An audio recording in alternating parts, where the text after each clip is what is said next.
आप देख रहे हैं विश्व खोज हिंदी न्यूज और मैं हूं आपके साथ कुसुम शर्मा। चले बढ़ते हैं टॉप 10 की ओर।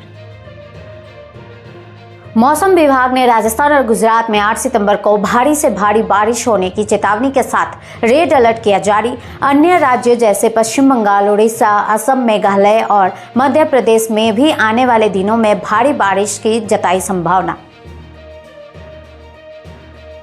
कांग्रेस विधिमंडल दल के नेता विजय वेड्डीटीवार, सीडब्ल्यूसी सदस्य बाला साहेब थोरात और उप नेता अमित पटेल ने उद्धव बाला साहेब ठाकरे पार्टी प्रमुख उद्धव ठाकरे से की मुलाकात। बांद्रा स्थित मोती श्री निवास पर हुई बैठक। राज्य की मौजूदा राजनीतिक परिस्थिति पर विस्तार से की गई चर्चा।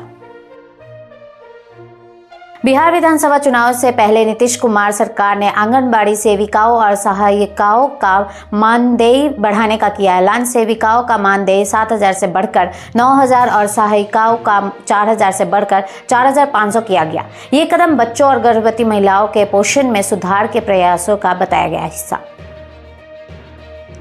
बीआरएस ने उपराष्ट्रपति चुनाव से दूरी बनाने का फैसला लिया। उन्होंने कहा कि आज तक इंतजार किया और सभी विकल्पों पर विचार करने के बाद हमने उपराष्ट्रपति चुनाव से दूर रहने का सोच समझकर फैसला लिया है। इसके पीछे बहुत ठोस कारण है। हमारी पार्टी नेतृत्व लगातार कह रही थी तेलंगाना के किसान इस समय खाद खासकर यूरिया की कमी के कारण गंभीर संकट में है। हमने बार बार भारत सरकार से भी अनुरोध किया और राज्य सरकार से भी कहा, लेकिन दोनों ही सरकारें किसानों की इस समस्या को दूर करने में नाकाम रही। यही हमारा विरोध दर्ज कराने का तरीका है ताकि तेलंगाना के किसानों की पीड़ा सामने आ सके।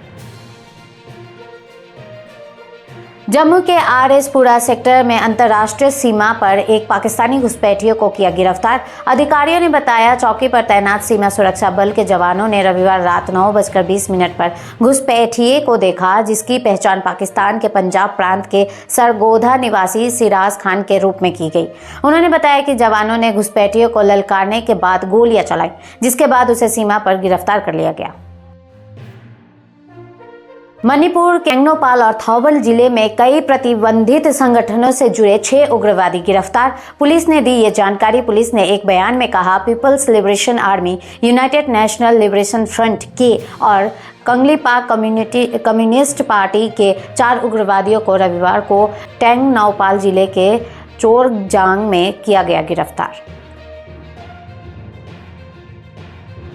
सुप्रीम कोर्ट ने चुनाव आयोग को जारी किया नोटिस। विधानसभा चुनाव 2026 में असम, केरल, तमिलनाडु, पश्चिम बंगाल और केंद्र शासित प्रदेश पुडुचेरी के मद्देनजर मतदाता सूचियों के विशेष गहन पुनरीक्षण के लिए समय सारिणी अधिसूचना करने की मांग पर नोटिस किया जारी।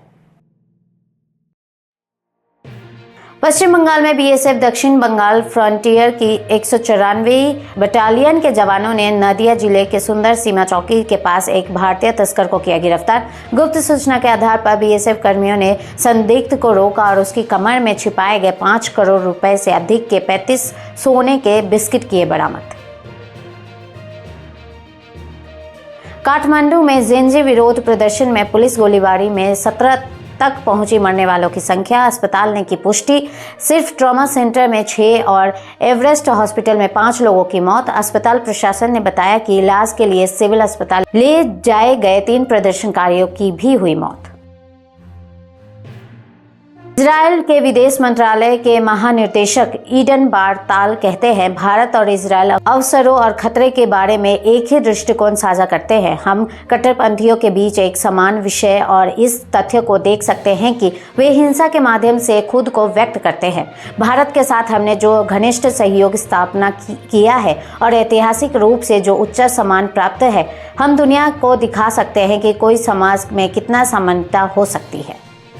ऐसे ही लेटेस्ट अपडेट खबरों के लिए जुड़े रहिए हमारे साथ और देखते रहिए विश्व खोज हिंदी न्यूज।